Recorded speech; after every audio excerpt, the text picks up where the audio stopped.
Acho que era psicologia existencialista, não. Era alguma coisa assim, psicologia compreendia o existencialismo, também um pouquinho de humanismo na disciplina dele. Eu gostava muito nessa época, assim, era quarto semestre, quinto. E era a disciplina que eu mais gostava mesmo, e ele era o professor que eu mais gostava. E daí na primeira prova eu tirei 8,5 com ele. Eu, poxa, gosto tanto dessa disciplina e fiquei com 8,5, né? Vou me esmerar, mas eram três provas que ele dava. Né? Ele fazia uma coisa que eu também não gostava. Se cabia uma crítica a ele, ele tinha um sistema de avaliação que era assim, era impossível todo mundo tirar 10. Porque ele fazia um ranqueamento. Ele pegava a melhor prova e dizia, esta prova aqui é 10. A partir desta prova, eu vou ranquear os outros alunos. Eu não achava exatamente, até hoje, não acho extremamente justo, porque pode ter diferentes formas de 10, né? Mas, enfim, ele fazia isso. Eu pensei, não, vou estudar mais para a segunda prova, eu vou tirar uma nota exemplar agora eu vou dar show, né? Daí, recebi minha prova, fiquei com 8,5 de novo. Daí, não, daí tinha a terceira prova, eu fui falar com ele, né? Professor, gosto muito da sua aula, fiquei chateado com o meu 8,5, né? Queria ter tirado uma nota melhor, enfim, ele olhou, não, Luiz, tudo bem, estuda, te esforça. Não, já estou fazendo isso, não estou entendendo. E continuei me esforçando.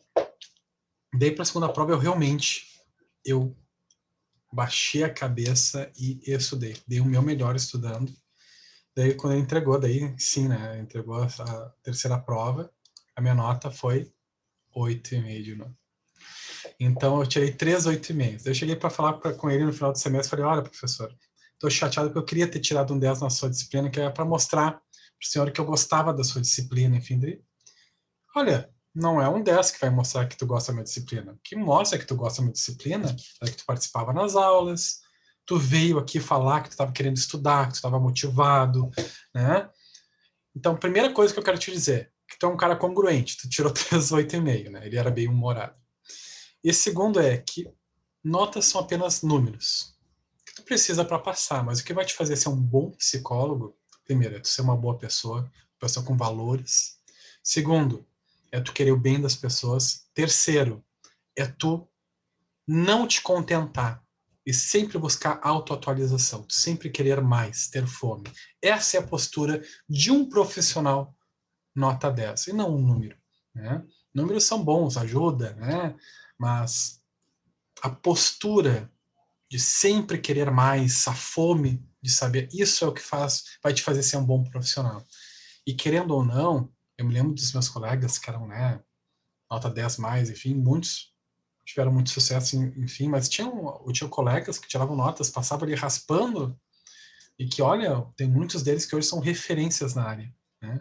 Então, notas são apenas notas. Eu começo amaciando desta forma, mas trazendo um aprendizado que eu tive, que, claro, não necessariamente serve para todo mundo, daqui a pouco vocês vão escutar isso, não, que bom que para ti foi assim, mas para mim, né, assim como eu penso, mas para mim me norteou a forma de enxergar o estudo, a relação com o ensino-aprendizagem, né, de que realmente eu avalio assim, notas são números, claro, que trazem uma medida, que é importante, porém, o que vai realmente nortear e fazer nós sermos profissionais nota 10, né? E até diria, alunos nota 10 são outras posturas. E dele me falou, por fim, ele me falou uma coisa que me marcou também até hoje. Que ele falou, eu prefiro um 8,5 insatisfeito do que um 10 conformado. Né? Seja um 10, sei tudo, tô tranquilo. Não, eu prefiro aquele aluno que tirou 8,5, mas que, não, eu vou melhorar isso, não, eu vou continuar estudando. Né? Então, era só esse recado, esse aprendizado que eu tive com o mestre Carlos Stein. Eu acho que ele ainda está dando aula, se eu não me engano, ele segue dando aula. Boa noite e meio para todo mundo. Então, eu queria dizer para vocês, não, vocês já tiveram acesso à nota, todos que estão aqui tiveram acesso à nota, né? Então, vocês viram que, enfim, não necessariamente todos ficaram com uma nota igual, tá? Mas agora que a gente vai ver a correção da prova, que é justamente para isso, né? A gente poder ver onde é que estão as conformidades, as não conformidades que vocês fizeram, eu estou fazendo isso ao invés de dar um parecer individual, porque eu vou falando e vocês vão se dando conta, isso aqui eu fiz diferente, enfim, tá aqui a diferença. Mas quem quiser, mas eu quero que tu me dê um parecer individual, não tem problema nenhum. Tá? Inclusive, eu acho que isso é também função do professor. Tá? Eu escolhi essa forma de fazer uma revisão junto, porque daí já podem vir dúvidas, a gente poder conversar dos pontos polêmicos, né? Se nós tivermos esses pontos, a gente discutindo como grupo. Vou compartilhar agora. Prof. Oi, Arlete. Prof. Boa noite, Arlete. Oi, tudo bom? Tudo. Posso compartilhar uma história minha também sobre nota? É interessante isso, assim, eu como professora sempre fui meia rígida. Aí eu tinha uma prova no pós-graduação sobre mamíferos, a evolução dos mamíferos. E ele deu essa prova no primeiro dia de aula. Como você descreve a evolução dos mamíferos? Eu me rasguei estudando o semestre inteiro. Vocês conhecem papel ao maço? Sim. Não. Sim, é aquele que são 4. Sim. 4 páginas, né? Bom, ao longo do semestre, eu fui escrevendo e estudando feito uma louca. No final, quando chegou a prova estava... E era tudo manuscrito. Na minha época, não era... Mesmo no pós-graduação, era tudo manuscrito. Eu entreguei a prova. Aí, muito tempo depois, porque ele tinha que ler, ele disse, a tua nota foi a melhor. Eu digo, que legal, foi 10. Ele disse, não. Foi 9. Aí eu li minha prova, eu reli toda aquela minha prova de 8 páginas da evolução dos mamíferos. Hoje eu não me lembro de nada mais da evolução dos mamíferos. Aí eu fui lá na sala dele, né? Eu digo, não. O que eu fiz de errado para não receber pelo menos um 9,9?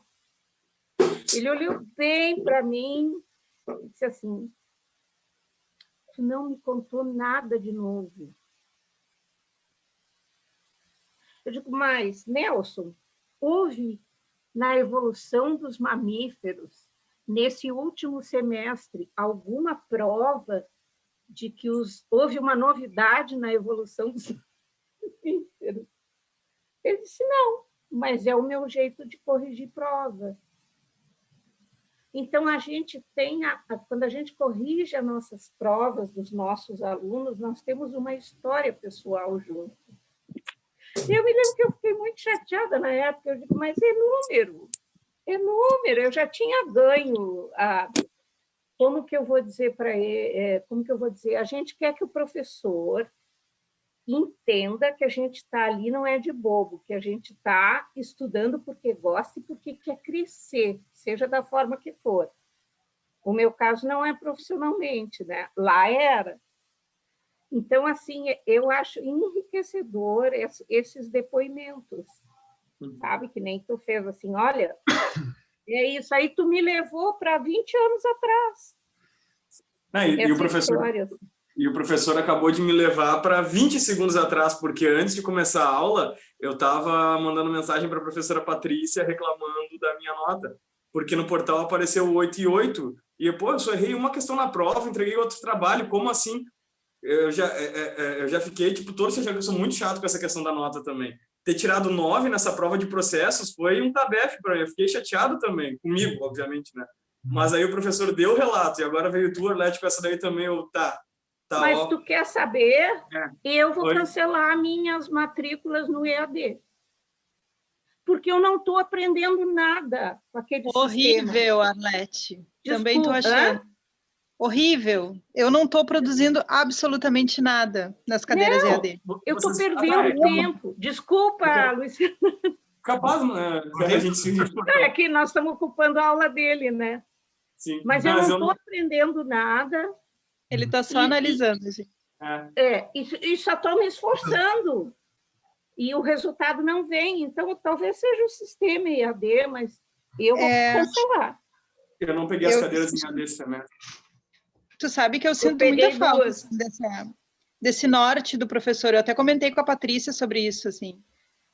Para mim é muito importante, eu preciso de alguém me puxando, não me puxando, porque eu acho que, porque quando ela lançou a cadeira, ela disse, vocês vão ter, é uma coisa bem independente, claro que sim, tu depende de ti ali, né, tu faz os teus horários, tu dá conta das tuas demandas, mas eu sinto muita falta do professor, assim, como essa figura... eu já dei conta de muito EAD, mas esse sistema que eu acho que a universidade, a faculdade adquiriu, comigo não funciona. Comigo também não. Então, esse semestre eu não quero mais me estressar com isso. Eu percebo, assim, em mim uma falta de produtividade muito grande. Né? Eu peguei a questão de história da psicologia, né, para fazer na segunda-feira. E assim, e o que me deixa muito chateada é não ter, porque assim, eu conheço a capacidade da Patrícia, né? É uma pessoa que te prende, é uma professora assim que te traz para ela e te encanta. Todas as cadeiras, assim, todos os professores até agora me encantaram muito. Então eu fico pensando isso, assim, puta, como seria ela me dando essa disciplina, ela abordando tal assunto. E isso deixa meio que com uma pontinha assim de puxa, não fluiu assim.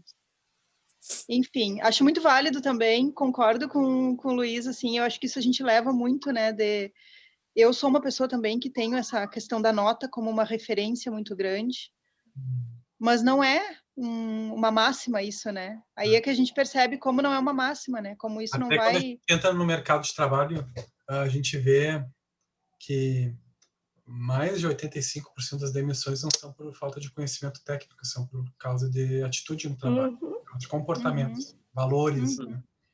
Então... Não, eu vejo como experiência pessoal, gente, o fato que, assim, ó, eu tô há 10 anos na mesma empresa, né? Nesse meio tempo eu me formei, fiz uma pós. Gente, eu aqui não é para querer me aparecer, tá? Eu ganhei uma laurea acadêmica da minha última faculdade, como melhor aluno do design, tá? E eu sempre levei isso em conta do tipo, caceta, levei uma laurea, né? Isso daí, bota meu currículo lá no teto. Gente, todas as entrevistas que eu fiz do trabalho, o que todos os entrevistadores falavam, olha que legal, tu tem 10 anos de empresa. Eu botava lá no currículo, formado com laurea, biriri bororó. Que triste, tu tem 10 anos de empresa. Eu ficava, tu não viu o resto? Não tem 10 anos de empresa, que triste, sabe? Então, é uma coisa que eu luto, eu acho que talvez seja uma cobrança minha em cima do meu passado, né? Eu tenho essa cobrança com nota, com estudo, com negócio, porque eu sei que eu consigo mais e aí eu acabo sofrendo dessa nota. Aí veio o relato da Arlete, do professor, e tipo, meu, cala essa boca, olha a bobagem que tu tá se estressando, tá? Pelo amor de Deus, sabe? Que guri besta. É sensacional isso. Nós somos treinados. Mas eu acho que isso, Luquinhas, é produtivo também, né? Porque eu acho que acaba corroborando com o que o Luiz falou, né? Com essa questão de tu nunca tá satisfeito, tu nunca vai te acomodar e achar que tu é o dono da verdade, que aquela nota te fez pro resto da vida. Que aquilo ali finalizou tudo. Essa é a postura. Mas no caso dos processos cognitivos, eu acho que a minha nota, eu baixei bastante as notas do semestre passado para cá, e a última que eu vi ali foi 7, eu quase caí da cadeira. Porque baixou muito mesmo. Mas o Luiz Fernando, assim, eu sei que eu não me saí melhor, porque eu não me dediquei tanto quanto eu poderia e deveria. Mas, assim, na EAD, eu não estou aprendendo naquele sistema. Não é por ser EAD, é como é conduzido pela empresa que eles contrataram, que eu saiba, né? Não fechou. Todos nós estamos no processo de adaptação, né? Até essa nossa também tem isso. É remota, né? Não é AD, mas até na remota é diferente, né? Em sala de aula a gente vai poder fazer mais experiências, vai ser diferente, né? O contato é diferente, a experiência é diferente, né? É mais pessoal. Totalmente. Então, esse processo de adaptação que vocês estão tendo, nós também, professores, estamos tendo, pode gerar algumas mudanças, né? Tem pessoas que aprendem mais ao vivo, mais no processo mais sinestésico da troca, e não são tão visuais ou auditivos, né? Então, mesmo que a gente tenha essas aulas disponíveis depois para ver, é diferente. Então, pode acontecer essas coisas, né? Então, mas ao mesmo tempo, eu queria elogiar a turma, porque a turma foi bem, né? E eu vejo que a turma se esforça, uma turma, e daí vem o elogio principal, não é só pelas notas, né? O elogio pela postura da turma, que é uma turma interessada, que tem fome de saber, que busca as coisas, que é proativa. Isso que me traz a lembrança. Eu não guardo a lembrança, na verdade eu sempre guardo a lembrança das turmas, mas aquelas que ficam mais na minha mente, assim, que eu evoco mais facilmente, são aquelas que têm esse tipo de postura que a turma de vocês tem, né? De participar, de questionar também, de não concordar, de, né, buscar o diálogo, de contribuição. É isso aí, tá, pessoal? Então, era esse elogio que eu queria dar para vocês no início, né? Claro, importante também ouvir essas questões relativas ao IAD. Podem ter certeza que quando tem reunião de professores eu levo tudo aquilo que eu escuto que eu acho que é relevante, é importante, né? Eu levo adiante. Então, é importante vocês também terem aqui um espaço para poder falar as dúvidas e as queixas de vocês. Eu vou compartilhar agora com vocês a prova, tá? A gente vai começar a conversar juntos sobre ela. Vou lá para cima.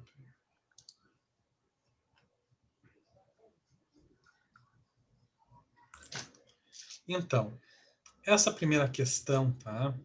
O que para mim era importante era vocês trazerem um pouquinho da história, né? Do Phineas Gage. Aquilo que corroborasse com aquilo que fosse importante para que eu pudesse entender a relação do caso dele com a história da enologia. O que trouxe de novo, né? Tiveram pessoas que trouxeram uma descrição do que aconteceu. Ele estava lá, era um capataz que trabalhava numa ferrovia, um dia teve um acidente que estourou, né, o buraco onde ele estava socando o pau estourou, entrou o pilão, né, de aço no seu cérebro, enfim, e que gerou um traumatismo, né, um dano, né, no comportamento. Tá, ok. Um déficit, uma mudança, todas essas palavras apareceram. Só que daí a pessoa não fazia o preâmbulo, a ligação disso com a neurologia. De, bom, por que foi importante, então? Que alterações no comportamento? E que isso levou a que conclusão isso levou? Né? De que existia uma relação da determinação da nossa personalidade, comportamentos, controles inibitórios, numa função do lobo pré-frontal, né? Que seria correspondente a esta área onde entrou o pilão. Então, você chegou a entender, pela primeira vez, de uma forma mais conclusiva, você chegou a perceber que existe uma área no cérebro responsável pela personalidade, pelas nossas processos de decisão, julgamento, né, pela inibição comportamental. Então, essa foi a contribuição, esse paralelo que eu gostaria que fizesse. Né? Ninguém me deixou essa questão em branco.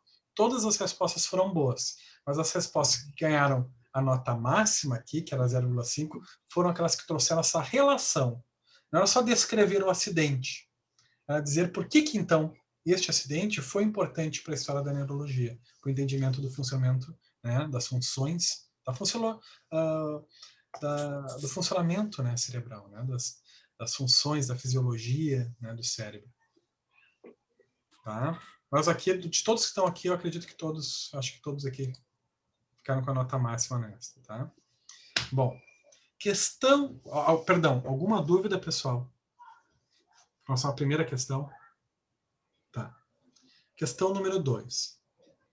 Um motorista infrator, ao dirigir na via costeira, em alta velocidade, caprichei nas vírgulas aqui, né? Não precisava de vírgula entre dirigir e na via costeira, mas tudo bem. Em alta velocidade, perdeu o controle do carro numa curva, sofrendo um acidente. Ao chegar ao pronto-socorro, diagnosticou-se uma isquemia cerebral, bloqueio, né, uma oclusão ali da circulação das artérias que fornecem sangue ao encéfalo, no lobo occipital do cérebro. Então, como consequência, poderá haver comprometimento da capacidade do motorista para. Bom, para responder essa questão, a gente tem que partir do pressuposto que o lobo occipital, uma das principais funções dele é a interpretação dos estímulos visuais. Né? Então, vamos ver aqui. Controlar os impulsos, a agressividade. Nem vou continuar. Nada a ver. Salivar ou sentir o aroma de uma comida. C. Enxergar ou reconhecer pessoas ou objetos. Aqui sim, temos uma função do lobo occipital. Então, resposta certa, resposta C. Sentir dor ou encostar em um ferro quente? Não. Tá?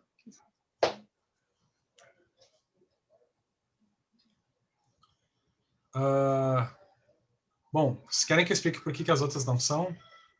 Por exemplo, controlar impulsos, agressividade, isso é função pré-cortical. Tá? Salivar ou sentir uma comida é uma função do diencéfalo, né? E também do lobo pré-frontal, junto também com o temporal. Sentir dor ao encostar em um ferro quente está relacionado com o nosso funcionamento parietal. Né? Então, não estaria bem ligado ao lobo occipital. Questão número 3. Aqui também todos, eu vou passar só por ela, tá? Rapidamente, porque todos aqui acertaram pela minha lembrança. Aqui ninguém errou, tá? Os que estão presentes.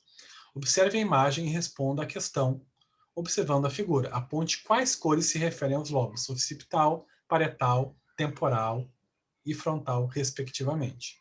Então, dá para ver o cursor aqui do meu mouse? Sim. Tá? Então, aqui nós temos o lobo pré-frontal. Aqui temos o parietal. No verdezinho, que é este aqui, temos o temporal. E aqui temos o occipital. Tá? Por enquanto, pessoal, alguma dúvida? Bem tranquilo. Não chegamos ainda nas que podem dar discussões. Vamos lá. Essa aqui talvez Essa 4 já deu, na hora lá da prova, deu uma complicadinha. Ok. Já começa a pretear os olhos da gateada aqui. Exatamente. Roberto, 30 anos, estava em casa assistindo televisão com os seus 2 filhos, gêmeos do sexo masculino, 5 anos, e sua esposa Renata, de 34 anos. Ao ver uma reportagem sobre o coronavírus no Jornal Nacional, se irritou e começou a discutir com a esposa. Gritou com os filhos e acabou quebrando uma cadeira contra a parede. Após o surto de raiva, Roberto pediu desculpas à família, referindo que o isolamento social estaria mexendo com a sua cabeça. E também estaria dias sem dormir direito e trocando o dia pela noite. Após pedir desculpas, sentou com os filhos no sofá e foi amoroso e atencioso. Quais estruturas cerebrais estão envolvidas no comportamento violento, explosivo e as alterações do ciclo do sono de Roberto? Eu botei entre aspas, porque dentro de todo aquele caso eu queria que delimitar aquilo que era importante para a resposta. Tá? A questão correta é a letra E. Por quê? Tá? Porque quando a gente fala de hipotálamo, a gente está falando das nossas emoções. Tanto as emoções que seriam, entre aspas, positivas, quanto as negativas. Né? Eu boto entre aspas porque às vezes emoções negativas são importantes nós vivenciarmos. Né? Então, com todas as aspas possíveis. O hipotálamo, uma das ações do hipotálamo é gerar, já como ele faz parte desse sistema límbico emocional, é fazer o nosso, entre aspas, metabolismo, né? A geração dos impulsos nervosos relativos às nossas emoções. Né? Então, se dá as emoções, um dos circuitos neuronais onde se dá o processamento das nossas emoções é no hipotálamo. Tá? Por que o lobo pré-frontal? Porque este funcionamento do Roberto mostra uma falta do controle emocional. Ele não conseguiu conter a agressividade dele. Ele foi estúpido com as pessoas, quebrou uma cadeira na parede e não conseguiu segurar. E o lobo pré-frontal ele tem uma função que se chama controle inibitório, que é para te ajudar a segurar a onda, porque todos nós temos impulsos agressivos, né? Mas a gente tem uma função pré-frontal que nos permite regular isso. Né? Não vou manifestar. Uma vontade de esganar aquela pessoa, mas eu não vou fazer isso, é inadequado. Não posso fazer isso com a pessoa. Né? Então, o que me diz isso seria, entre aspas, o nosso superego, né? Seria a função do controle inibitório pré-frontal. E, por fim, por que epitálamo? Pela questão do ciclo do sono que está desregulada. Quem regula isso é o nosso epitálamo. Né? Então, ele estaria dormindo trocando o dia pela noite, e não estaria dormindo bem, porque você se lembra que a gente conversou, né? O epitálamo, ele regula o ciclo circadiano, e o bom funcionamento da nossa glândula pineal, que é uma glândula dentro do nosso epitálamo, né? Ela secreta melhor a melatonina em momentos, em locais, em situações onde há mais escuro, há breu. Então, por isso que à noite a gente tem um funcionamento melhor, né? Da nossa glândula pineal. Tá? Então, seriam estas 3 aqui. Correta? Letra E. Alguma dúvida? Não, o que complicou para mim foi em relação ao sistema límbico, que compreende muita coisa. Muito. O sistema límbico é gigantesco. E aí eu fiquei tipo, puta merda.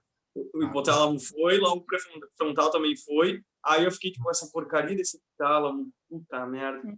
Foi isso daí que me... Tá. É bem assim mesmo. É uma questão que era bem complicadinha, tá? Que eu sei que exigia de vocês. Responda qual o princípio da Gestalt explica o fenômeno da figura abaixo. Justifique sua resposta. Tá? Quem respondeu figura fundo, acertou. Tá? Geralmente a questão dos tamanhos, né? Geralmente a figura que está menor na imagem, ela parece estar mais distanciada e a outra parece estar maior, né? Que seria a imagem, né? O personagem dessa foto que aparece maior, ele vai parecer estar mais próximo, né? E o que é menor vai parecer estar vai parecer em comparação maior, menor. E tem a questão também do fundo, do borrado, né? Há uma nitidez um pouquinho maior no sujeito, né? Que pode causar esse contraste, que pode confundir o nosso cérebro, né? E gerar também essa sensação de que a imagem é do mesmo tamanho, que o sol cabe nas mãos do sujeito da foto. Tá? Então, quem simplesmente botou figura fundo e deu qualquer tipo de justificativa, olha, assim, minimamente plausível, eu aceitar a questão por inteiro. Felizmente, todos justificaram muito bem essa questão. Tá? Não teve nenhuma que eu tenha olhado e, olha, não foi uma boa justificativa. Então, não tivemos perda de nota por justificativa aqui, na turma de vocês. Tá? Alguma dúvida? Deixa eu dar um enter aqui para ficar melhor de visualizar. Questão número 6. Adalberto, 21 anos, estava conversando com sua namorada sobre a sua infância. Referiu que guardava excelentes lembranças da relação com seus pais. Se emocionou ao recordar da casa onde vivia e das dificuldades que enfrentava no dia a dia. Referiu para ela que, quando era pequeno, pensava em nunca mais crescer, que queria ser jovem para sempre, pois amava brincar com seus amigos e jogar videogame até de madrugada. Recordou de como era divertido jogar futebol e que, inclusive, era o goleador do seu time de amigos de infância. Este processo cognitivo de Adalberto envolve qual processo ligado às teorias da percepção? Justifique sua resposta. Bottom-up ou top-down? Tá? Bom, a resposta correta é top-down. E por quê? Porque o top-down ele envolve um processo de reconhecimento de algo que é familiar ao sujeito. Por ser familiar, vai envolver um processo cognitivo de evocação de memórias, de conceitos semânticos que fazem sentido para o sujeito. Né? O processo de bottom-up é aquele que não envolve muito processo cognitivo, porque é algo que não é reconhecível, que não é da natureza do sujeito visualizar, que é algo diferente, novo, e recordar da infância é algo que é muito familiar. Isso não é das coisas mais familiares que a gente pode ter, né, na relação com o mundo, com as coisas, né? As nossas lembranças daquilo que a gente viveu. Então, esse processo envolveu um intenso processo cognitivo, de lembrança, de evocação de memórias, um processo cognitivo extremamente intenso e familiar ao sujeito. Né? Onde uma coisa linkou a outra, você lembrando da infância, daqui a pouco lembrou, né, de brincar com os amigos, de madrugada, lembrou de quando ele jogava futebol com os amigos. Isso envolveu um processo cognitivo intenso, né, que é característica do processo de top-down. Tá? Alguma consideração, pessoal? Queixa? Discordância?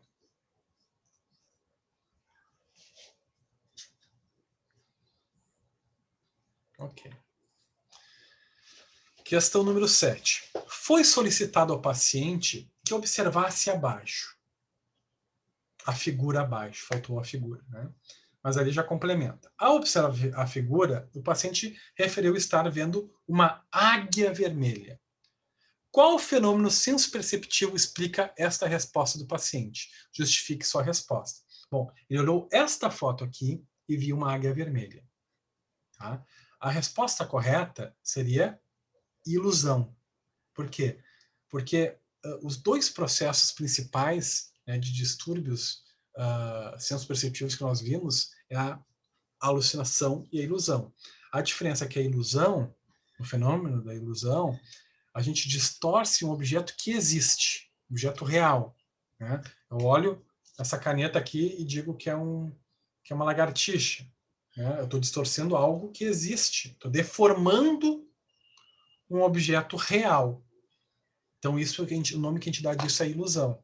A alucinação é quando eu gero um processo senso-perceptivo onde não existe nenhum estímulo. Né? Aqui meu amigo aqui do meu lado, estão vendo? Não tem ninguém ali, então não estou deformando nada. Eu estou gerando na minha mente uma imagem que não existe, de algo que não existe nenhum estímulo aqui. Né? Daí é uma alucinação. Se fosse uma foto vazia, sem nenhum carro, ele estivesse vendo uma águia vermelha, aí a gente poderia pensar em alucinação. Mas já como existe um objeto vermelho, né, ele descreveu-se como sendo uma águia vermelha, há uma deformação, uma distorção desta imagem, que consiste no fenômeno da ilusão. Faz sentido para vocês?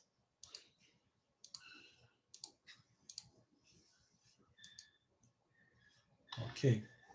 Vamos seguir, tá? Agora eu vou puxar para cima de novo esses 6.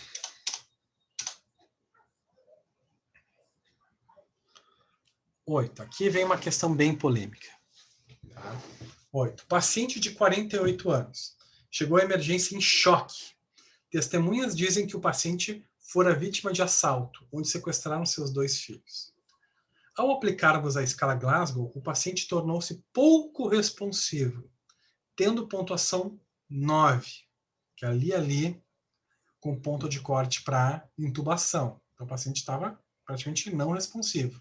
E não tinha, e não respondia, né, praticamente às pessoas. Né? O que é pouco responsivo? Tu fala, a pessoa, né, mal virava para ti. O paciente aparentava estar acordado, mas não respondia aos estímulos verbais. Então, ele aparentava estar acordado, ele estava com os olhos abertos, né? Possivelmente, enfim, que é uma pessoa acordada? Está acordado, né? Mas não responde a nenhum estímulo verbal. Tu falava e ele não respondia. Né? Qual o estado de consciência melhor explica o comportamento do paciente? Quando eu falo qual o estado de consciência melhor explica, é considerando que, claro, pode faltar alguns dados, mas o que se parece isso? Né? Hiperalerta, com certeza não. Né? O paciente não vai ficar pouco responsível a uma condição hiperalerta.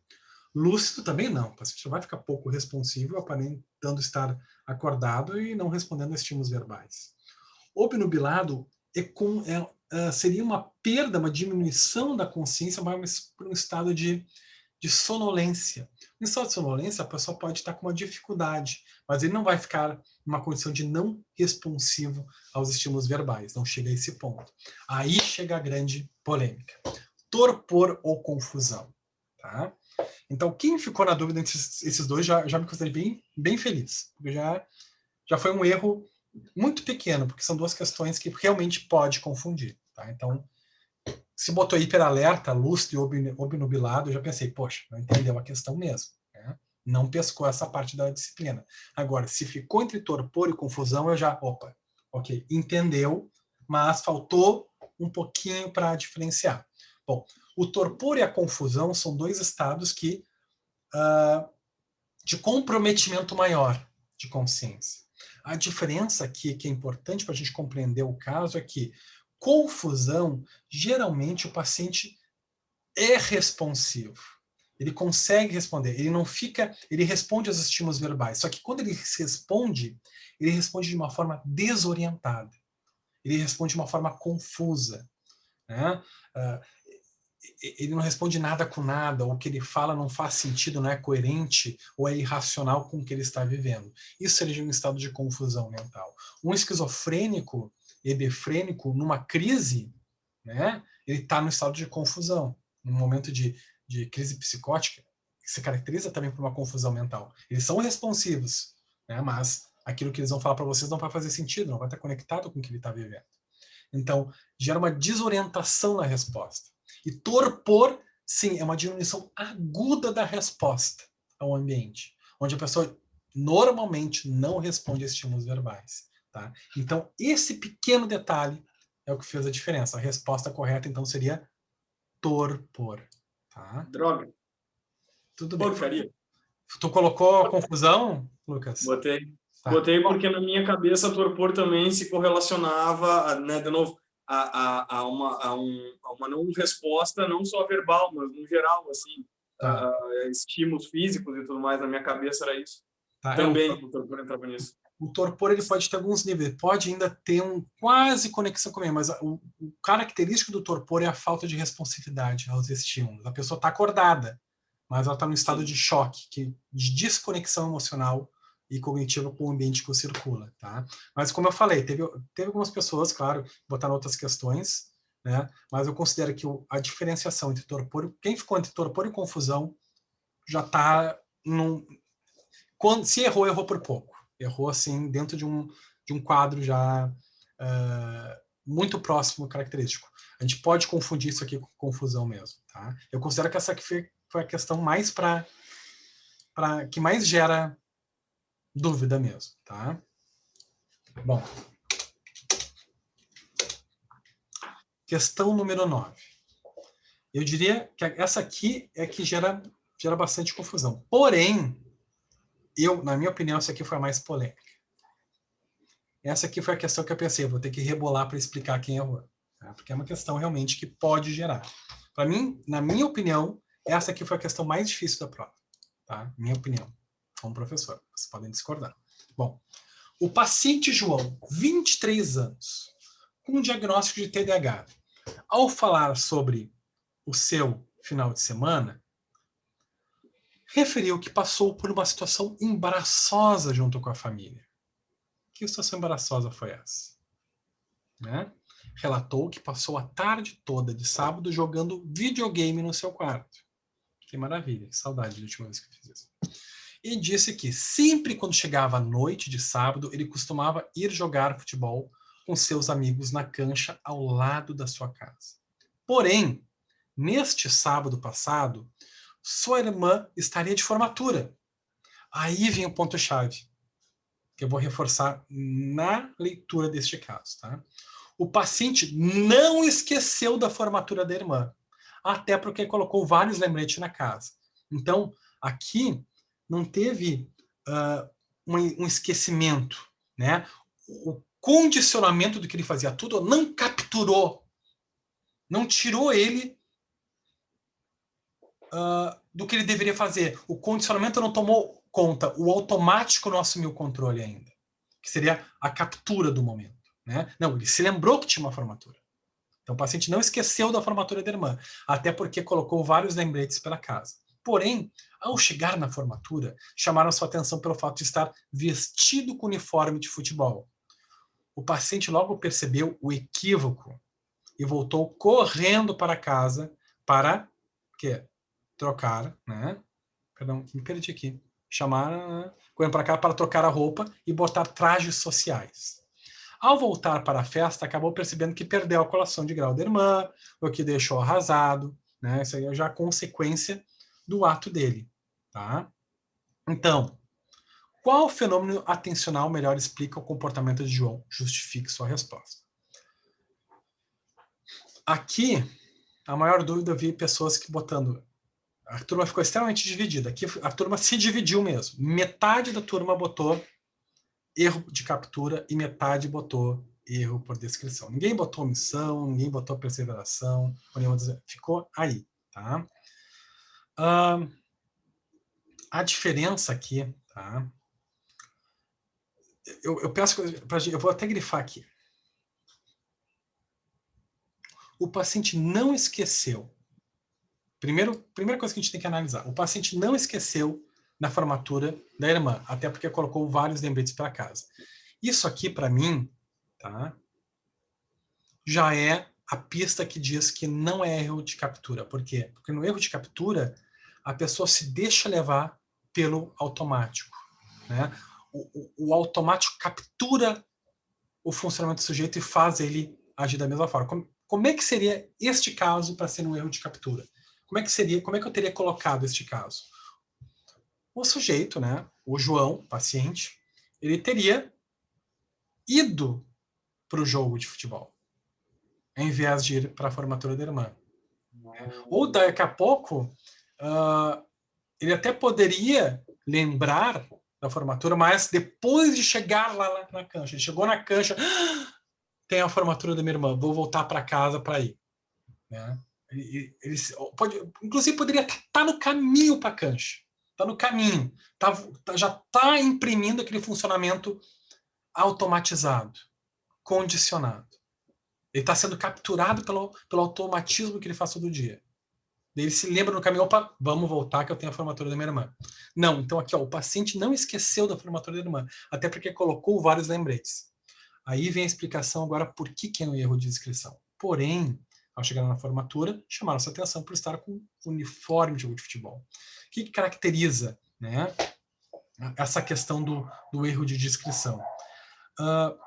É quando a pessoa tem um comportamento para um evento, um problema para resolver, um comportamento para ser realizado, só que ele faz uma ação correta sobre o objeto errado. Ou seja, ele fez uma ação correta, né? Que é ir para a formatura da irmã. Porém, ele fez uma inversão. Ele usou uma camisa de futebol, que era um objetivo contrário a ter ido para essa formatura. Né? Ele fez uma ação descritiva que o levaria a um jogo de futebol, que é botar uma camisa de futebol. Porém, ele foi num lugar que não é característico de um jogo de futebol, que é uma formatura. Então, ele fez uma ação errada com um objetivo controverso à situação. Né? Então, os erros de descrição são esses. Quando eu for fazer uma ação num local que não é próprio para esse. Né? Ou eu me preparo para alguma coisa que não é congruente com a ação que eu quero realizar. Né? Eu dei o exemplo na aula de a pessoa vai no super e coloca, não lembro se foi bem assim, coloca o saleiro ou coloca o sal no refrigerador e coloca o peixe no armário. Né? Então, a pessoa troca as bolas. Né? O erro de descrição é quando a pessoa troca as bolas. Ele faz uma ação equivocada. Ele pega um objeto com uma finalidade controversa. Né? Um objeto que pode ser correto, que ele precisa guardar. Tem uma finalidade correta, mas ele fala sobre um objeto equivocado, um local equivocado. Isso é o erro de descrição, que daí é descrito por esta parte aqui. Tá? Quem botou erro de captura chegou muito perto. Não foi um errão, né? Porque é o detalhe de não ter esquecido que faz não ser um erro de captura. A pessoa não foi capturada por um funcionamento automático. Tá? E aí, pessoal? Não, faz sentido. Eu errei essa daí também e faz sentido total a explicação. Tá. Eu errei também. A turma ficou muito de quem é que errou mais? 2 aqui erraram? Tá. Uhum. Não botaram a questão que seria, tá? Então, assim... Eu acertei e pensei justamente isso mesmo. Essa questão do objeto errado. Tá. Né? Então, a turma seria ficou... o centro da informação ele manteve. Tá. Aí ele pecou no... E eu fiz essa questão querendo que, assim... Sabendo que ia ficar no detalhe, a compreensão, tá? Então, ok. Muito bem. Foi essa daí que eu fui te perguntar se tinha pega-ratão por causa do TDAH. Eu fiquei lendo essa questão e eu, deve ter algum detalhe, assim, porque tem TDAH, não é nada, porque ele já tem um problema prévio em relação à situação. Então, mas tinha um pega-ratão, só que era diferente, era outra coisinha, não? É um detalhezinho ali que da leitura aqui, né? Sim. Tá bom, pessoal? Bom, Questão número 10. Simone foi realizar uma prova prática de condução na autoescola, com a finalidade de tirar sua carteira de motorista. Simone realizou a prova com maestria, passando na prova prática. Quando chegou em casa, recebeu a ligação da autoescola, onde referiram que ela não poderá retirar sua carteira de motorista, pois não atingiu o grau mínimo da prova teórica. Aqui eu inventei uma coisa, né? Porque eu acho que quando não passa a prova teórica, nem pode fazer a prática, né? Mas eu inventei aqui uma catástrofe, né? Qual o processo de memória onde Simone foi bem e mal, respectivamente? Justifique sua resposta. Resposta correta, letra A. Memória procedural e memória semântica. Memória procedural, por quê? Porque quando a pessoa vai dirigir um carro, ela está ativando conhecimentos automatizados, porque uma prova autoescola, a pessoa não pode ficar olhando para o câmbio, não pode ficar pensando e olhando para os pedais. Isso a pessoa faz de forma automática, é um conhecimento zipado, né? Um conhecimento, uma memória implícita ao sujeito. E a memória semântica já é uma memória relacionada a conceitos, né, a explicações teóricas, né, que é o que ela fez depois e não teve sucesso, que foi a prova teórica. Tá? Então, resposta correta, memória procedural e memória semântica. Tá? Acho que aqui todos colocaram esta. E, por fim, Mariana sofreu um acidente de trânsito onde perdeu parte importante de material cerebral hipocampal. Como consequência, Mariana esquece tudo que memoriza a cada 10 segundos. Por causa disso, Mariana é conhecida na clínica como Mariana 10 segundos. Ou seja, a cada 10 segundos, ela esquece de tudo que lhe é falado, lembrando apenas de memórias antes do seu acidente. Ao conversar com ela, a cada 10 segundos, ela se apresenta novamente, pois esquece com quem está falando e onde está. É um caso extremamente raro. Explique qual fenômeno da memória que explica o déficit de memória de Mariana. Justifique sua resposta. Então, aqui, quem colocou, né, um déficit de memória anterógrada, justificou por ser uma perda de memória recente, né, porque se a cada 10 segundos, é uma memória recente. O que pode gerar aqui confusão é que, meu Deus, ela não se lembra de nada que passou com ela desde o acidente. Isso é de tempos atrás. Na verdade, não. Porque se a gente considerar que ela esquece de tudo depois de 10 segundos, né? Então, ela está sempre se esquecendo de coisas recentes. Então ela não lembra de nada que aconteceu desde o acidente. Claro, porque depois do acidente já passaram milhões de 10 segundos, né? Não sei se milhões, mas milhares de 10 segundos. Então, a cada 10 segundos ela perde. A perda é sempre recente, porque é sempre a cada 10 segundos. É nisso que vocês tinham que se focar. E não de pensar, não, mas ela não se esquece de nada desde o acidente. Claro, por consequência, pela memória dela não durar nada depois do acidente, claro que criou uma lacuna gigantesca. É sempre como se tivesse sido na vida dessa pessoa logo antes do acidente, né? Mas a perda é recente, é a cada 10 segundos. Se ela se lembrasse de tudo que ela estivesse fazendo no dia a dia, mas não se lembrasse da infância, daí a perda de memória retrógrada, de tempos atrás, de muito tempo atrás. Tá? Então, quem me justificou, acho que todo mundo justificou bem aqui também. Tá? Não teve ninguém perdendo nota por justificativo aqui. Tá? Então é isso, pessoal. Né? Quem errou uma aqui dessas questões, né? 3, né? Perdeu 1 ponto. Errou mais uma aqui, perdeu meio ponto. Né? Então, quem errou da 9ª até a 11ª perdeu 1 ponto. Quem errou uma das outras lá perdeu meio ponto. Tá? É só somar. Ok? Então, pessoal, eu vou descompartilhar aqui. E eu vou dar um tempinho de intervalo, tá? Para a gente começar a nossa disciplina, a parte de linguagem. Tá? Vou dar um intervalinho. A gente está chegando agora às 8 horas. Vou dar um intervalo agora para fatiar bem essa diferenciação de momentos da nossa aula. Tá?